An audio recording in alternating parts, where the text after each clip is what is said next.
Hey guys, this is Apollo here, and today I'm going to do the review of the 125 skill high grade RX-78-2 Gundam Beyond Global. Alright, here is the RX-78-2 Beyond Global itself. Now this is a very fun build, not the usual high grade we've been building like any of the all Gundam project high grades really. This build is really unique, I gotta say. So basically, for details, well, this is in terms of colors, you've got the beigeish white. You've got, I really like this, like how the color scheme going on here. I like the pastel color scheme going through here, the blue, the red, the yellow, and the gray. It's pretty like toned down, which is pretty interesting. Of this color choice Bandai has been using. And well, this kit is full of color separation. I really like that. So take out the base real quick. Okay, so yeah, for details, this kit is full of color separation. I really do like that. So almost everything is in the correct colors. The only stickers you get in the kit, which is just, yep, the eyes. But even so, the color separation is really good. Like, okay, the eyes are a plastic piece itself, so you don't if you have a pen and marker, you don't really need the sticker. You can just outline the black, and you're good to go. So that's all you need to do. Like so-called painting you do in this kit, really. Even the Vulcans on the head is also I can't see, but they are yellow and they are molded in yellow, so pretty neat. I really like that. And like I said, I do love the pastel color scheme going through with this kit really. So that's pretty nice. One thing I don't really like about this kit, in terms of design, is the knees where the panel line. Well, I mean, I know this is some details right here, but I don't like that. It looks kind of off actually. So I kind of wish like it's okay if it's like one line. If just this part wasn't here, that'd be fine. But this looks kind of off. But you know what? I think that's the designer's choice. I'm not gonna blame them really. But if it's not there, that would look a little better, at least for me. And also hollow feet.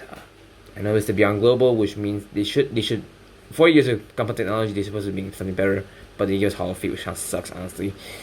But other than that, this kit is really good. Like it's really solid. It's really nice to build. Really, I do enjoy how this guy looks. Alright, for articulation, it's pretty good as well. The head is on a ball joint, and there's a hinge on the neck. The arms, okay, the arms, I think if you notice some of the high grades, basically, if you move the arm, the whole chest section will move.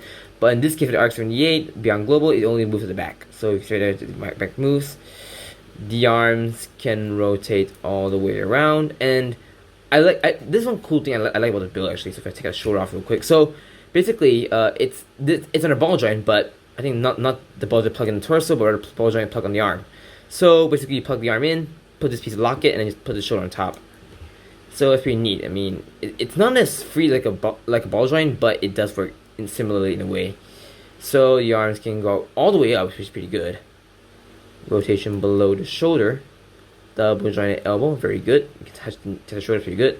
There is on top of the wrist, there is a ball joint where you can pull out. You can get a little bit of motion in there, and you get a ball joint on the wrist itself.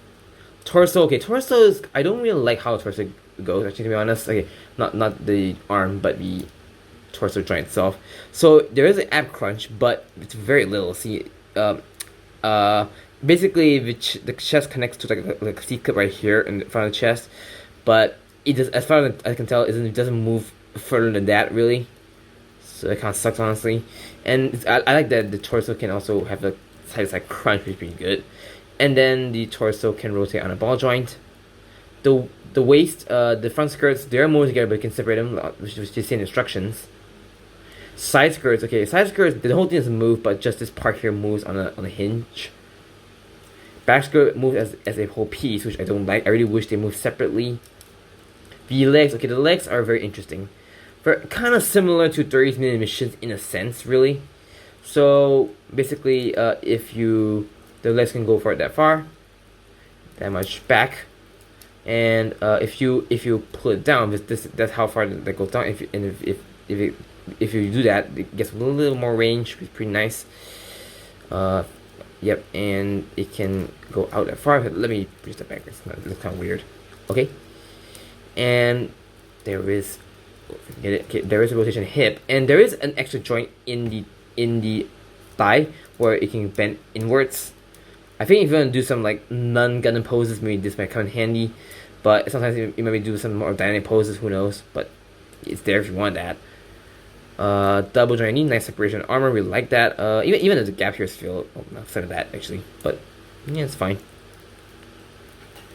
The ankle, basically the foot can rotate on a joint, on the swivel, and then the ankle armor can move on its own. The ankles, unfortunately, can't really move much. I really wish they can bend a little. It is on the joint, but you can't move that much. I really wish you can bend a little more. And there is a flip-out action on the foot. So yeah, articulation is pretty good. Though, like I said, I really wish the torso can bend, like crunch a little more, and the ankles could bend, like tilt even further. But other than that, it's pretty good for what it is.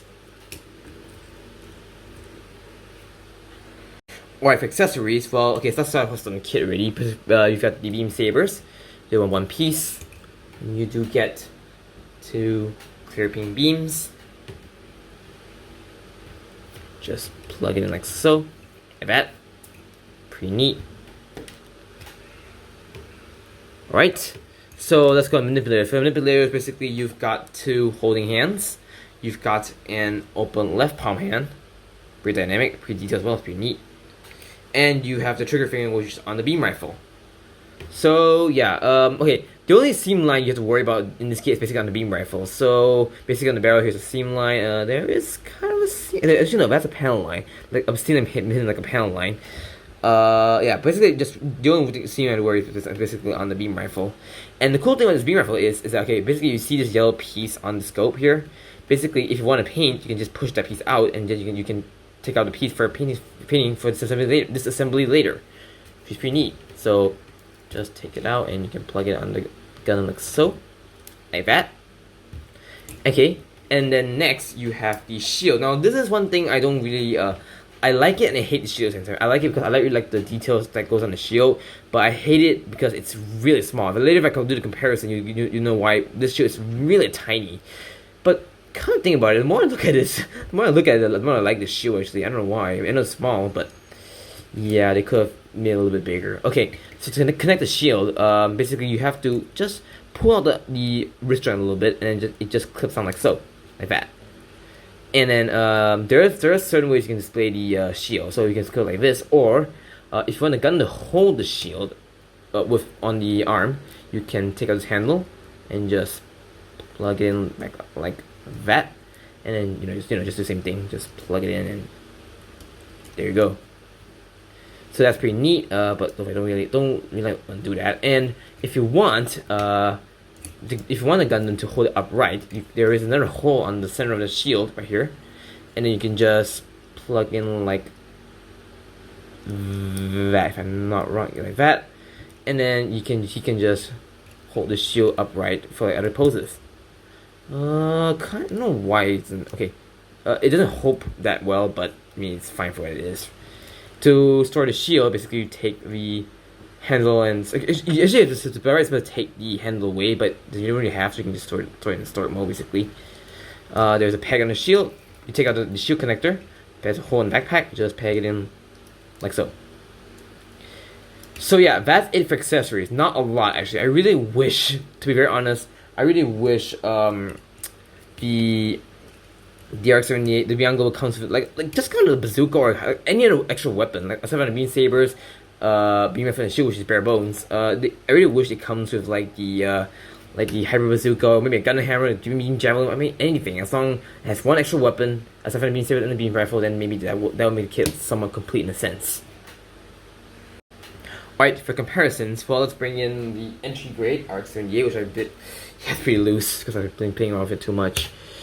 Okay, so basically entry grade follows the anime proportions. You can see the fires are longer than Beyond Global. I mean, aside from the color scheme, which you pretty much ignore. Even the V and the crotch, I just noticed they both have a cluster, which is pretty nice. Yeah, the entry grade is pretty loose for now. Yeah, as you see, if you just see clip drawing, so it will never be properly stable really, because it's pretty loose after playing around with so much. And I will bring in the other RX-78, the Revive, ignoring the weapons I added on, so I apologize for that. Yeah, again, the Revive follows the anime proportion. This one follows like so-called how do I say, a stylized look on the RX-78. So yeah, that's my review. Alright, that's my review of the high grade RX-78-2 Gundam Beyond Global. Now this kit is a really interesting build, really solid build, and pretty much fun to play around with. So okay, details, it's very detailed, like you've got almost everything in the correct colors. The only colors that I think you have to worry about is probably soul thrusters, but I don't know if that's not, you can't really see it, so it's not a huge deal. I like the fact that almost everything's color separated, even including the Vulcans. The design I don't like, at least for me, is probably the knees, but that's a nitpick really. The hollow feet, yeah, I kind of wish Bandai would have done a little bit better, because they did it in like older kits, so I don't see why they can use it on the Beyond Global. Articulation is pretty good, though I wish the torso and the ankles could do a bit more. Accessories, well, they're bare bones. I mean, that's what the Gundam comes with initially, so I'm not surprised. But like I said, I really wish the Gundam comes with a bazooka or a beam javelin or the Gundam hammer, anything like those, and then maybe that would sort of make the Gundam kit complete, I would say. So overall, do I recommend this kit?